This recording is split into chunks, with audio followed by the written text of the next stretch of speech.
نحمده ونصلي على رسوله الكريم اما بعد فاعوذ بالله من الشيطان الرجيم بسم الله الرحمن الرحيم الا ان اولیاء اللہ لا خوف علیہم ولا هم يحزنون صدق اللہ العظیم۔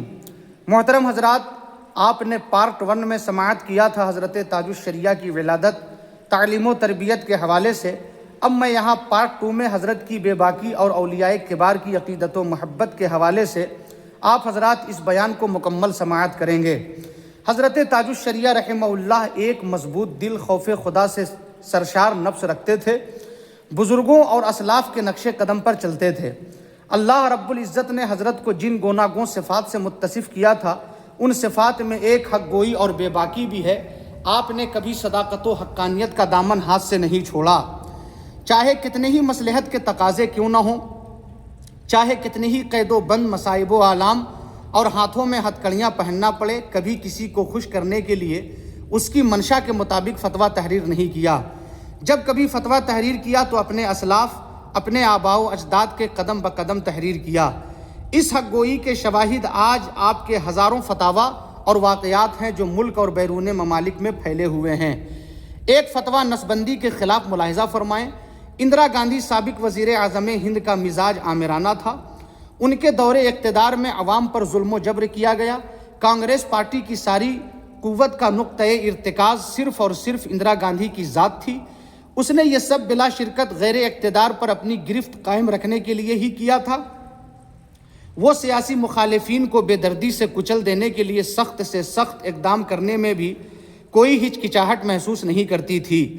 اندرا گاندھی کے ساتھ اس کے بیٹے سنجے گاندھی کا تانا شاہی نظریہ پس پشت کام کر رہا تھا۔ 1975 عیسوی میں پورے ملک میں ہنگامی حالات کا اعلان کر دیا گیا۔ تمام شہریوں کے بنیادی حقوق سلب کر لیے گئے، رقیبوں کو قید سلاسل میں جکڑ کر نظریں زندہ کر دیا گیا۔ ان تمام حالات کے ساتھ ہی 2 سے زیادہ بچہ پیدا کرنے پر سختی سے پابندی عائد کر دی گئی اور ان لوگوں پر نسبندی کرنا ضروری قرار دیا۔ پولیس عوام کو جبراً پکڑ کر نسبندی کرا رہی تھی۔ اسی اثنا میں نسبندی کے جواز یا عدم جواز پر شرعی نقطۂ نظر جاننے اور عمل کرنے کے لیے دارالافتاء بریلی شریف سے عوام نے رجوع کرنا شروع کر دیا۔ دوسری طرف دیوبند کے دارالافتاء سے قاری محمد طیب، محتمم دارالعلوم دیوبند نے نسبندی کے جائز ہونے کا فتویٰ دے دیا۔ ملک کی ہیجانی کیفیت اور امت مسلمہ میں انتشار کو دیکھتے ہوئے جابر و ظالم حکمراں کے خلاف تاجدار اہل سنت حضور مفتی اعظم ہند رضی اللہ تعالی عنہ کے حکم پر حضرت تاج الشریعہ رحمہ اللہ نے نسبندی کے حرام و ناجائز ہونے کا فتویٰ صادر فرمایا۔ اس فتویٰ پر حضور مفتی اعظم ہند کے علاوہ حضرت مولانا مفتی قاضی عبدالرحیم بستوی اور حضرت مولانا مفتی ریاض احمد سیوانی کے دستخط ہیں۔ فتویٰ کی اشاعت کے بعد حکومت نے اس بات کے لیے دباؤ ڈالا کہ یہ فتویٰ واپس لے لیا جائے، مگر حضرت تاج الشریعہ نے فتویٰ سے رجوع کرنے سے انکار کر دیا اور نمائندگان حکومت سے صاف کہہ دیا کہ فتویٰ قرآن و حدیث کی روشنی میں لکھا گیا ہے، کسی بھی صورت میں واپس نہیں لیا جا سکتا۔ حضرت تاج الشریعہ رحمہ اللہ کی وہ ذات گرامی تھی کہ آپ نے MLC کا عہدہ بھی ٹھکرا دیا۔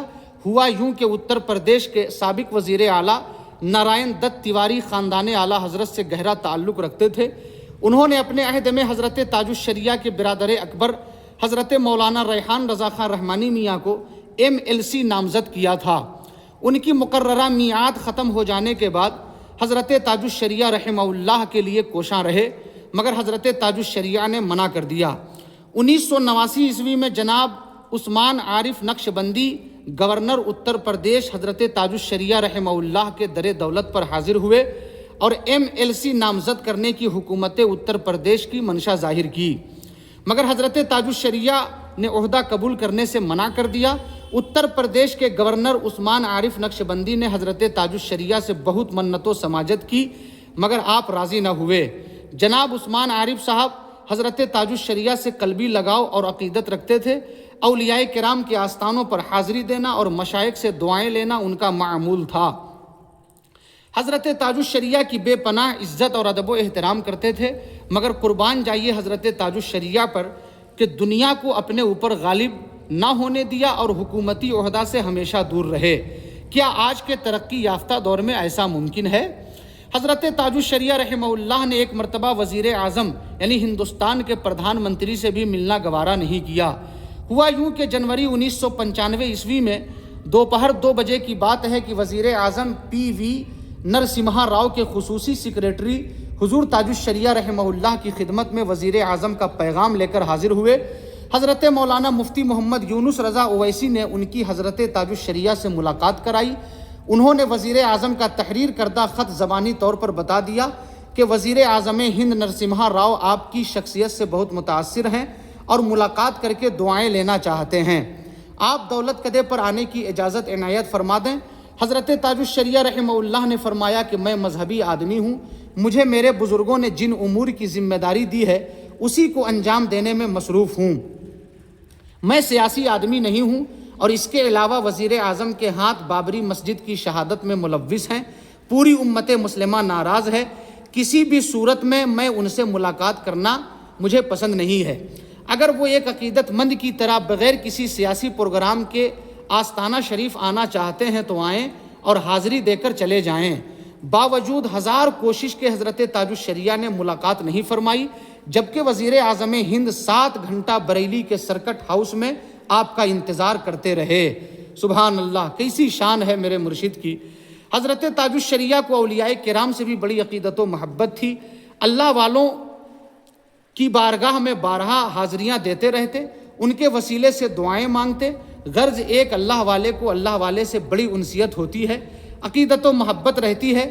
حضرت تاج الشریعہ ولی ابن ولی ابن ولی ابن ولی ہے کہ انہیں دیکھنے سے خدا یاد آتا ہے، لہٰذا ان کے اندر اولیاء اللہ کی عقیدت و محبت کا ہونا فطری بات ہے۔ چنانچہ آپ نے متعدد اولیاء کرام، مشائخ اعظام، علماء ذوی الاحترام کے مزارات پر حاضری دی ہے۔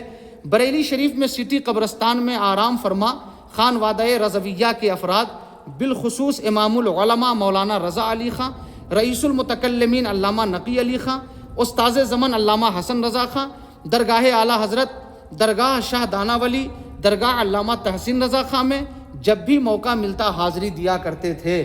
بدایوں شریف میں چھوٹے سرکار، بڑے سرکار، حضرت خواجہ نظام الدین اولیاء کے والد ماجد، مارہرہ مطہرہ میں بزرگان مارہرہ، بلگرام شریف کے بزرگان دین، کالپی شریف کے اولیاء کرام، صدر الشریعہ حافظ ملت اور بالخصوص حضرت خواجہ قطب الدین بختیار کاکی، حضرت شیخ محقق عبدالحق محدث دہلوی، حضرت خواجہ نظام الدین اولیاء، بزرگان ممبئی، بزرگان احمد آباد، حضرت رزق اللہ شاہ داتا اور اجمیر معلیٰ میں سرکار عطائے رسول خواجہ غریب نواز رضی اللہ تعالی عنہم اجمعین کی بارگاہوں میں حاضری دیا کرتے تھے۔ علاوہ ازیں سرکار تاج الشریعہ نے بزرگان پاکستان، بزرگان مصر، دمشق، جارڈن، عراق، بالخصوص سرکار سیدنا غوث اعظم امام اعظم، کربلا شریف کے علاوہ مکہ معظمہ، مدینہ منورہ کے بزرگوں کی بارگاہ میں حاضری دی ہے۔ اب انشاءاللہ بہت جلد پارٹ 3 میں حضرت تاج الشریعہ کے بیرون ممالک کے تبلیغی دورے اور کرامات ملاحظہ فرمائیں گے۔